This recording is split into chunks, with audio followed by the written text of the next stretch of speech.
All right, welcome back. You guys know we have Delano, the smartest man on the show. We got Royce, the deepest man on the show. We got a bunch of candidates for the most religious man on the show. We got Shamika Michelle, the Shamoke Show. Well, now it's time for the most annoying man on the show, Jason Brown. Jason Brown, welcome back. Good Lord, man. You got an army of supporters out there that I knew nothing about that, have been up my rear end. I don't like the way you treat JB. I don't like the way you treat JB. I thought you were better than that. Oh, God. Love it. You got a bunch of wimps out there that's got your back, JB. Hey, I love it. I'm also the realest guy you got on your show, so that's good. Maybe I will go with realist instead of most annoying, although you do annoy me. But today we're not talking about who will not be named. We're talking about Lamar Jackson. Lamar Jackson might be a great fit for the Miami Dolphins. There's a lot of rumors and speculation about could the Dolphins trade for Lamar Jackson. Steve Kim and I just talked about it, JB. I think that would be a very interesting landing spot. Jalen Waddle, Tyreek Hill, Mike McDaniel, a good play caller. Lamar Jackson's from that area. I think that could be like the NFL's version of LeBron James going to South Beach. Your thoughts? So you said interesting decision. Do you like it or do you not like it? I think I love it. So let's talk football here. You got me on here to talk football. Let me ask you something. What is the strong suit of the Miami Dolphins? What is the single greatest position on that team? Wide receiver. What is the worst attribute of Lamar Jackson? Throwing the football. So why would that make sense in all of God's creation to send a guy who can't throw a hitch to Waddle and Tyreek Hill? I'm going to tell you why, because they get open, they create windows like they're in college, and that's something Lamar could work with. He could work with, or he could just throw the ball in the dirt and we're sitting there wide open. Like, which one is it? So let me give you a scenario. I got a better scenario for you. I have Aaron Rodgers going to Miami with that wide receiver crew, with that promising defense who's middle of the road, middle of the pack, decent running backs, good tight end, Gesicki. And that is a rumor that I just heard yesterday that if he can't make it to the West Coast, to either the Bay Area where he's from in Frisco or an ex-Bay Area team in Vegas, the Raiders, then Miami would be his second choice or third, however you want to look at it. I love the Miami Aaron Rodgers thing. I absolutely hate the Lamar Jackson to Miami thing. And what I do love with Lamar Jackson is Washington Commanders, and I'm hearing that it's getting close. So let that resonate. That is one that I like. Oh, hold it. You hate him going to the Dolphins where they have two great receivers, but you love Lamar going to the Washington Commanders that has one great receiver. Why? Because when you have one receiver like Washington has, McLaurin, we can argue that he's probably better than these other two in Miami. He's not the athletic gift that Tyreek Hill or Waddle is. He's not the top-off, blow-off, the top guy that those two are. But he is by far a better, well-rounded receiver overall. By that, I mean this. He gets his nose dirty in the run game. He gets in there into the safeties. We call it point of attack. He's going to go dig out the safeties in the run game.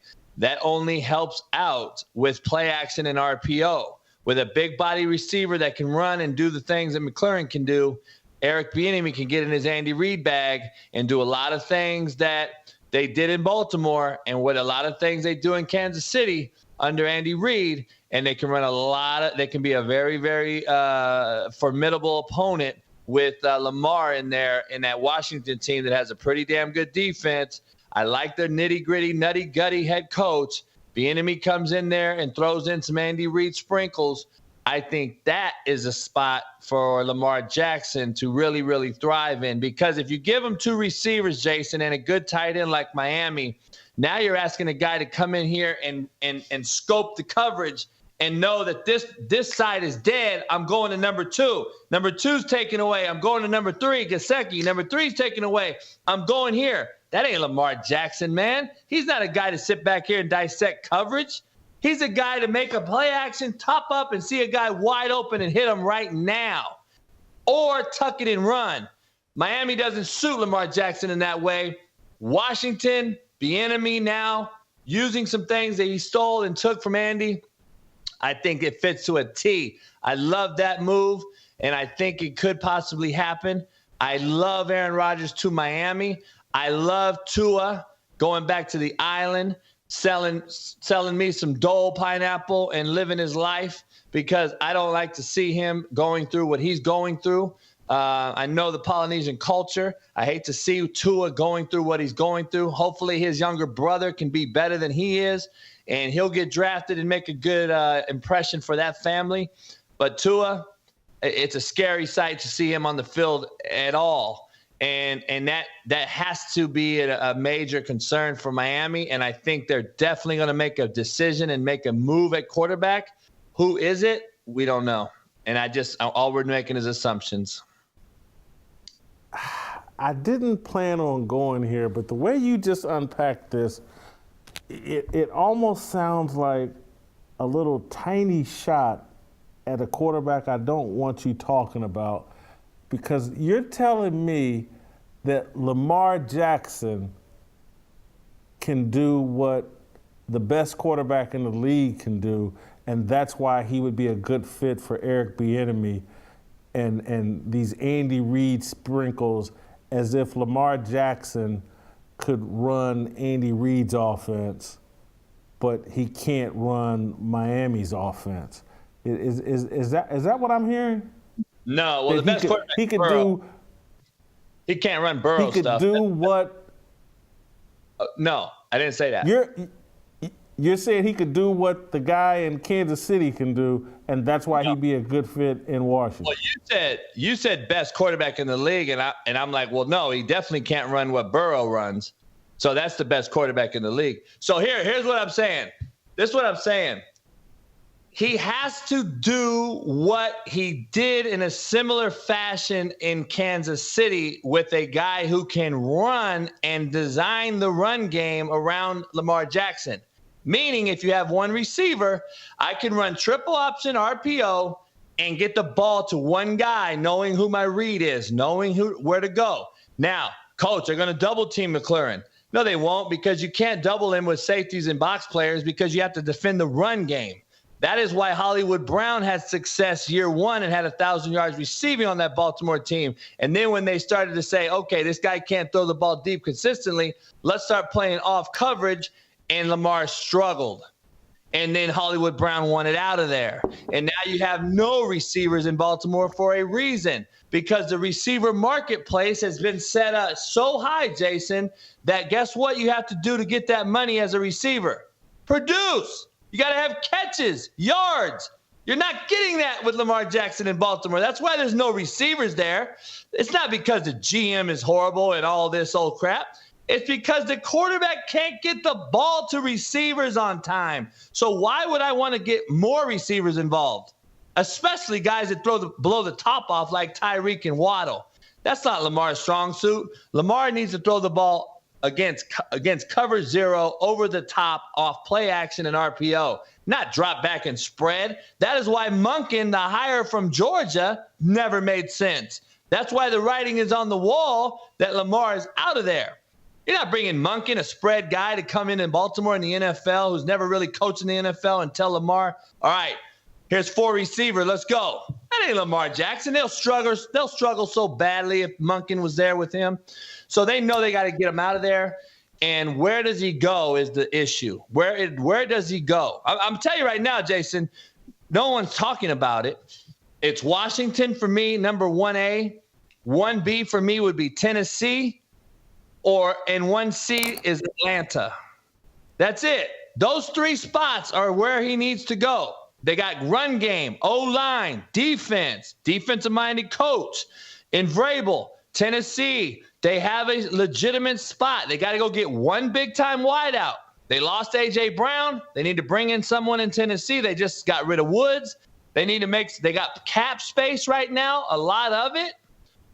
Tennessee is a good spot for him. Atlanta's a good spot for him. They just got rid of Mariota, freed up more space. They're going to make a move, I guarantee it. Is it Lamar Jackson? We'll soon find out.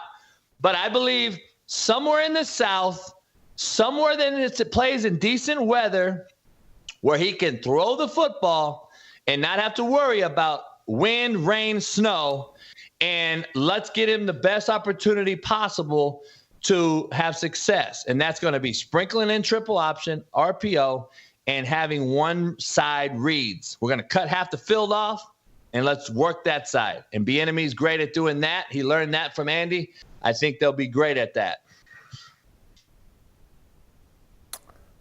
So I would say 98% of the things you said there I can go with. I'm not going to mention the other 2%.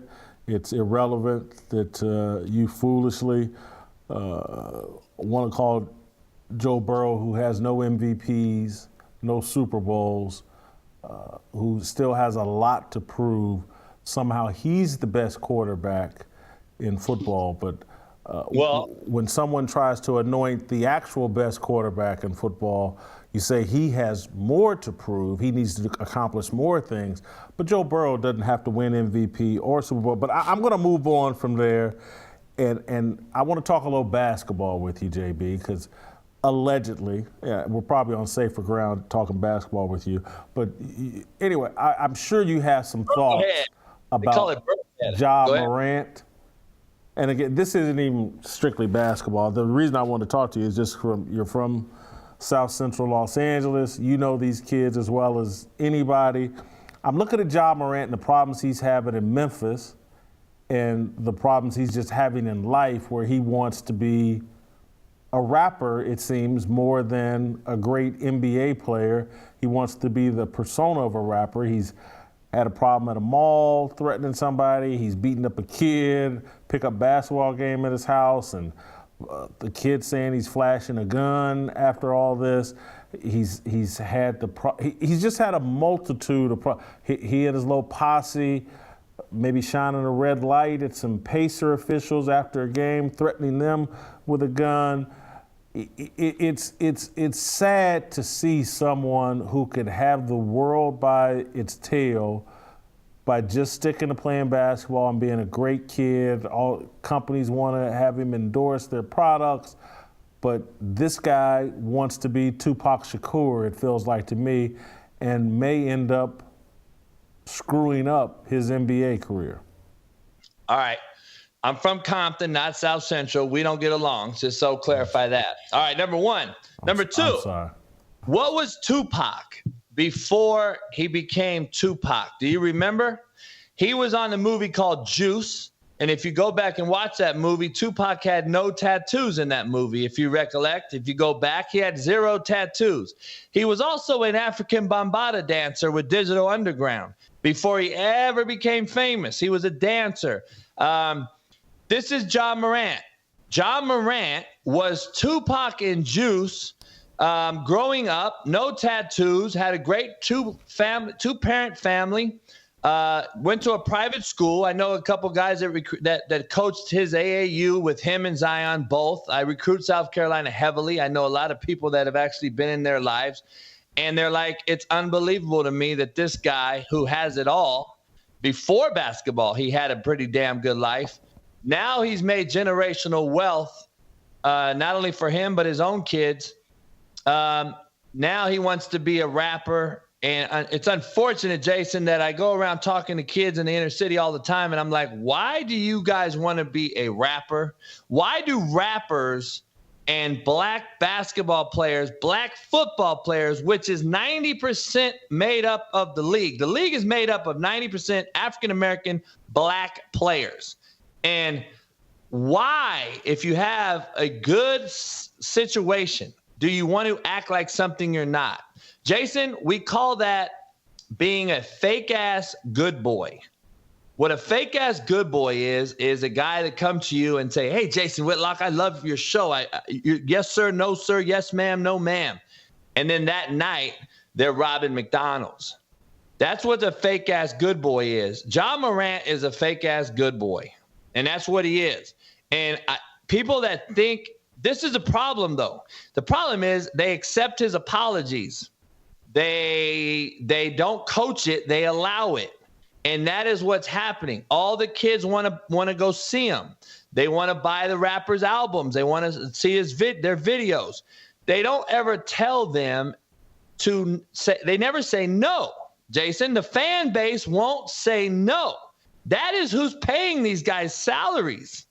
I don't understand it. Like Anthony Davis said, we got to win every game, and he don't play yesterday. Well, then I wouldn't have showed up. But we still show up. We still pay their salaries. We still think that they are who they say they are. No, they are what they do, not what they say they do. This guy is a fake good boy, and it really hurts me because I see this happening every single day, especially in the inner city where these cats can't get out of their own way. They just can't get out of their own way for whatever reason, and they just won't do it because their circle are all do boys and yes men instead of, hey, man, why don't you knock it off? But guess what, Jason? Who do you see every day at his games? His daddy.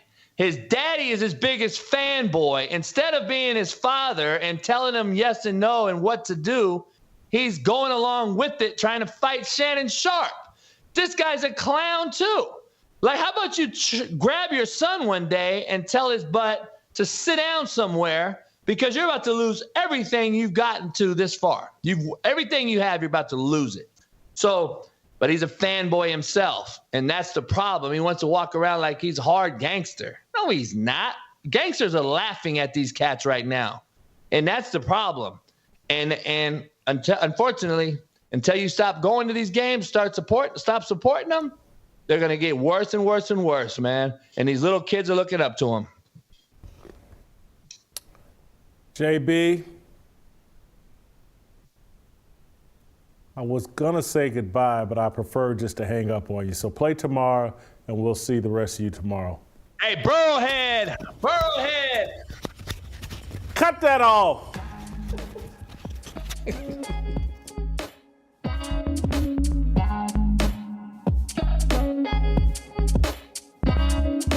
Waiting for the countdown, coming off the breakdown, standing in line for freedom. Looking for a breakout, feeling like a standoff, nothing in life like freedom. Came in like a fighter, striking like a ladder, making all these moves for freedom. I want freedom. No negotiation, my sister, no relation. We all just wanna have freedom. Sitting on a corner, never been alone. I'm breaking my back for freedom. Blessed, we are living, get back. We are receiving, all deceiving. We all wanna be free. We want freedom.